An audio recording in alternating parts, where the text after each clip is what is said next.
هنتكلم على صفقات الأهلي ونقيّمها كده ونبدأ نمسكهم واحد، واحد، والصفقات اللي جِت في يناير والصفقات اللي جِت في الصيف ونبُص كده إيه اللي استفاده الأهلي من كمية الصفقات ديّة، مين المنفعة بالنسبة للأهلي في أرض الملعب، مين اللي مؤثّر مع النادي الأهلي، إيه العقودات الكبيرة اللي الأهلي بيكتبها ديّة ورغم كده بيمشّي اللعيبة في الآخر، واحد زي العِش دوّة الأهلي اشتراه إعارة، رجّعه، جابه ما رضاش يبيعه، جابه ب70.000.000 راح جاب أحمد عيد اللي هو كان ناقص له بس 6 شهور في عقده و وقام ممشّاه وعمل صفقة تبادلية ب70.000.000 هو جايبه ب70.000.000 راح جاب لاعب الإسماعيلي ب50.000.000 راح ودّاه الوقت المصري ما لعبش مباراة والّا 2 والّا 3 راح جاب هادي رياض من بتروجيت دفع فيه مبلغ كبير والأهلي ما استفادش بيه ولا أكنه كان موجود برضك وسبب برضك بضربة جزاء وهتلاقي الأهلي عامل له عقد 4، 5 سنين، هل ده هيستمر 4، 5 سنين؟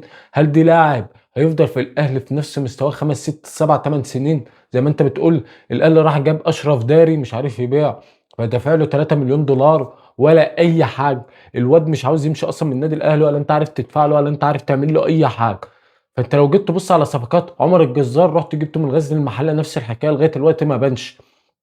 طب هو حلو، هل هو وِحِش؟ ده برضك عامل له عقد كام سنة مثلًا يعني ما تفهمش، عقودات بقى مدربين نفس الحكاية، الأهلي قعد يجيب مثلًا راح جاب ريبيرو دوّة ما كانش عنده أي إنجازات، وراح جابه من جنوب أفريقيا لعب معاهم كاس عالم أندية ولا أثّر ولا عمل أي حاجة، لعب معاه في الدوري 3، 4 ماتشات وقمت أنت ممشّيه، كولر عمل كل حاجة في الأهلي خد بطولتين 3 طبيعي إن اللعيبة ومستواها النهارده اتفرّج على جارديولا بعظمته اللعيبة مستواه بدأ ينزل لمّا يكون الريتم واحد وكل الماتشات واحد وبياخد بطولات كتير ومش عارف إيه، لازم تجدد لعيبة جديدة وتجيب له لعيبة يعني ناجحة، بمعنى كلمة ناجحة، فأنت مثلًا واحد زي ده مثلًا، زي كولر ده اللي أنت مشّيته ليه؟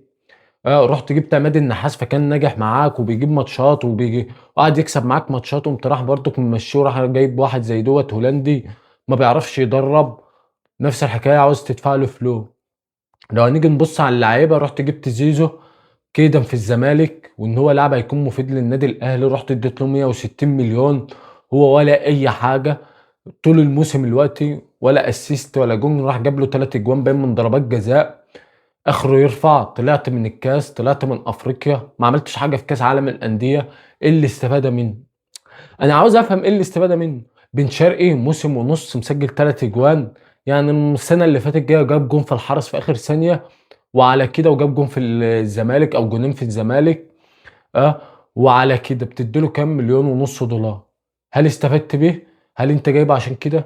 لعبت كاس عالم أندية ما عملتش حاجة، رُحت جبت تريزيجيه يقوم عامل لك كده فاهمني؟ تريزيجيه ولا أي حاجة ولا استفدت منه، بيجيب أجوان، بس بيلعب كورة ما بيلعبش كورة، متعطش، أنا مسميه متعطش، باخد الكورة ويطلع بيها برّه، دايمًا راسه في الأرض، عاوز يلعب R2 حافظ مش فاهم، يعني هو بيعمل حاجات محفوظة كده، تيجي معاه ساعات وما بتجيش معاه، يعني كل 5 كور بيشوطها بتجيب واحدة مثلًا والّا حاجة، رُحت جبت كام وِش بيقول لك دي أصلًا جه من على النت، فيديو على النت راح لسيد عبد الحفيظ، سيد عبد الحفيظ أنت اللاعب ده حلو، هاته يا ابني، اللاعب ما بيعرفش يلعب، بيقول لك أصلًا مواليد 2000 هو برّه القايمة من 2000 أيوه والله إسلام مات، بيقول لك برّه من 2000 رُحت جِبت مروان عثمان لاعب حلو ماشي يمشي بس ده مهاجم النادي الأهلي، هو ده اللي هيغيّر النادي الأهلي، بيتحرك حلو، يا سلام عليك بيتحرك حلو، ما إحنا بنتحرك حلو، كلنا بنتحرك حلو.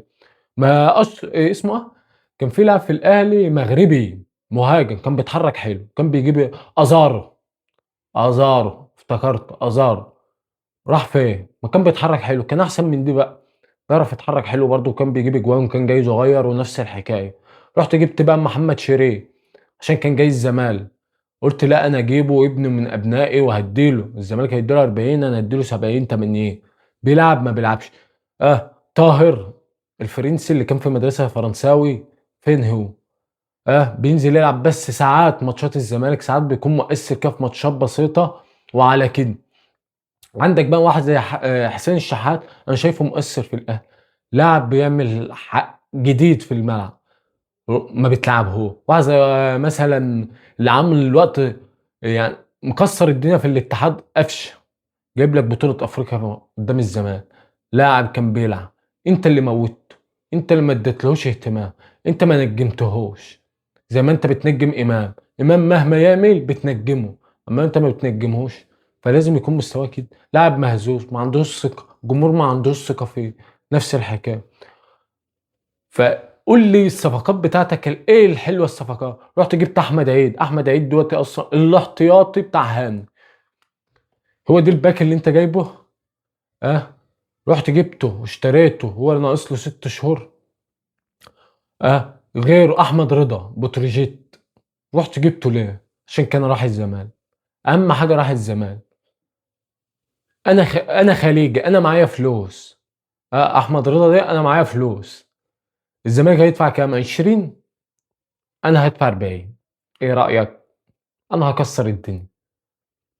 انت فاهمني؟ هو الاهلي ماشي بمبدأ كده، انا معايا فلوس. اما اداره فاشل، جهاز فني فاشل، لاعيبه تضحك على الاهلي عاوزه فلوس. اهم حاجه الفلوس بالنسبه لي، غير كده مفيش ولا اي حاجه. هو دي الاهلي.